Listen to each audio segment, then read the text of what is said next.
Hi and welcome to Geekology. I'm David. I'm Sven. And tonight, Transformers, apes in disguise. Beast Wars. Cheers. Okay. Have they ever made you watch Beast Yes. Wars? And that one. And that other one. And then Ian had me watch a different other one because that was the one that was going to do it. Oh well, it's worth a try. Have you seen the DC Fontana one? Oh, good God. Stop Doctor Whoing me and let's do the Transformer. Well, you need to regenerate. No, but you tell anybody that's into Doctor Who that you don't like Doctor Who, and they're immediate, like within an eighth of a second responses. But have you seen such and such? I've seen all of the such and suches. No. Are you looking forward to the Christmas special? With the first Doctor? She's not the first Doctor. I didn't say anything about her. She's the 13th Doctor. Oh, how's the first Doctor? And they CG in it. No, they got David Bradley from An Adventure in Time and Space. He's actually playing the first Doctor. Is he going to play it as the first Doctor? Yeah. Ooh, I liked the first Doctor. I take it. Have you not watched this series yet? I've watched What they've bits done. because people keep forcing me to watch Doctor You've seen the Who. one with Cyber Bill, right? Yes. Yes, which was really well done and a bit fucking creepy. It was okay. It was on in the background whilst I was doing a puzzle. Watch it properly. I have watched it well enough. No, you haven't. I did. It was okay. It's Doctor. Did you watch Don't like the episode Doctor Who. after the finale of the Yes. series? Right, so how do you not know that the first Doctor was going to be in the... Oh, hang on. I watched the one where she turned out to be Cyberman. Yeah. Yeah. Did you watch the one after that? No. No, with two masters running around. No, Master and Missy bouncing off each other. Cyber Bill running around. No, it basically, you know at the beginning of the episode you watched where Peter Capaldi's Doctor drops to his knees and starts regenerating? Yeah, because he's in the snow. Because he's on the snow at the South Pole potentially, or North Pole, where the first Doctor also regenerated. Yeah. I didn't realise that was why, but yeah, because it was the 10th planet. It was when the first Doctor regenerated when they first met the Cybermen. Okay. The original Mondasian Cybermen. Okay. And he tried to not regenerate apparently. So you got Capaldi and the first Doctor both trying to not regenerate. Okay. So it's that's how they set the story up. It's not going to make me suddenly like Doctor Who. It's the first Doctor, David. The Doctor you like, David. I liked the Doctor that you liked. Doctor. Yeah, but I liked. Did you that like An Doctor. Adventure in Time and Space? I liked that Doctor. Hang on, in the first season of Doctor Who, which I actually enjoyed the first season. Only of the Doctor first Who. series? Only the first season of Doctor Who. I didn't. Not really, all three of the first years with him in? Was it 3 separate seasons? It wasn't 3 separate years worth. Oh yeah, it was 3 years worth, but it was only him. I liked the first Doctor. Doesn't mean it's one series. Oh it's yeah, okay. Series. I liked the first Doctor. Okay. I enjoyed those Doctor Who's, but apparently you can't just enjoy a season of Doctor Who and call it quits. No, it's more than a season. That was the point. Okay, you have to either really love it or just be a heathen. Actually, there's some people who prefer Chris Eccleston to any of the others, and that was one series.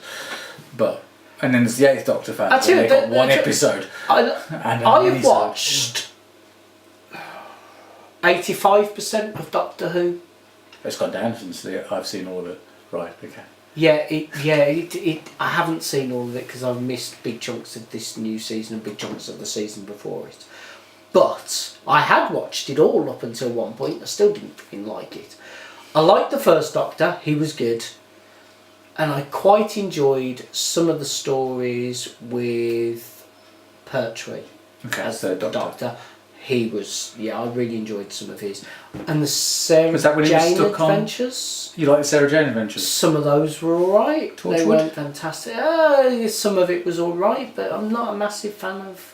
None of that really worked for me. Just... You call yourself British?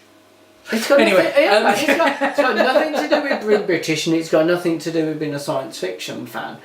It has more to do with being an adult science fiction fan, in my opinion. I will happily let my children watch Doctor Who, but I don't. Yeah, you're gonna have to edit that last bit out. Just Listen to the comments coming below. Yeah, no, you can't hear that bit. Right, I'll retry that.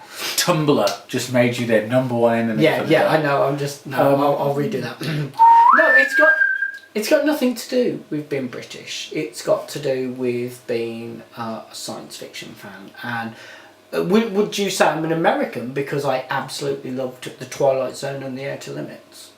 Because I'll tell you what about Quatermass? I liked Quatermass. I liked all the Quatermass. Do you know Quatermass and Doctor Who in the same universe? Yeah. Because in Remembrance of the Daleks they actually referenced it. Yeah. Yeah. Did you like Remembrance of the Daleks? Be careful how you answer that.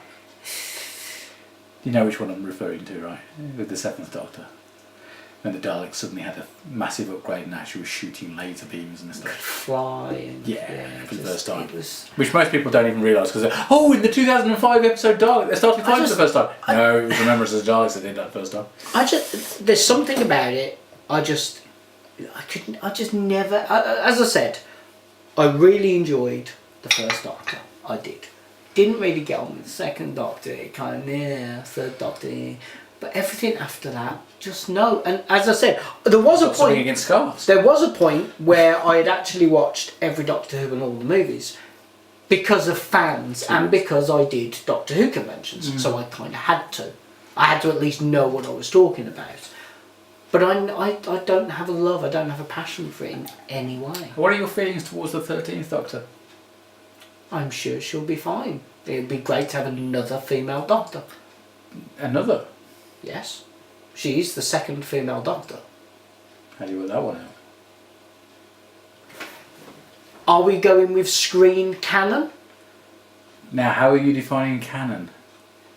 Well, because Joanna Lumley also Joanna Lumley was 13th Doctor. Joanna Lumley was a female Doctor was it comedy relief? It was a comic relief sketch. There you it wasn't go. canon. It was brilliant. It was brilliant. Oh no! God, it becomes canon because it was on film. If it's on film, people argue it's canon. This isn't Star Trek. Yeah, but it was on film. It's not the same. But it was thing. on film. That's like trying to say that dimensions in time. Sorry, dimensions in time and all that. No, let's not go there. But it's interesting because it was Stephen Moffat who wrote that episode, and he's been writing Doctor Who for the last few years, and it's almost as if that episode was his blueprint for what he was about to do. But there we go. So yes, the 13th Doctor, in the case of Curse of the Fatal Death, was a woman, and all of a sudden the 13th Doctor is a woman. But it's also interesting that Tom Baker, when he stepped down, said he should be replaced by a woman, though he did say it semi-jokingly. But Sidney Newman was brought in to... Hello? I am totally listening, but yeah. Sidney Newman was brought in during the 80s to liaise with the showrunners to try and work out how to get the ratings up. And he actually said back then, we should regenerate the Doctor into a woman, and suggested either Dawn French. She would have been an interesting choice. It was really interesting because I was having a few drinks and snacks with some significantly younger friends of mine, and they had Rick and Morty on in the background, and they're going, "Oh, David, have you seen this?" Blah blah blah. And I was like, "Yeah, I've seen them all." But, "Oh, isn't it really clever how they do this, and this?" And I was like, "No." And they were, "Well, what do you mean? You know, you love sci-fi?" And I'm like, "Yeah. Those are all plot lines from Star Trek, The Outer Limits. One was the Doctor Who, and Twilight Zone. And literally every episode you can go bing, bing, bing, bing, bing."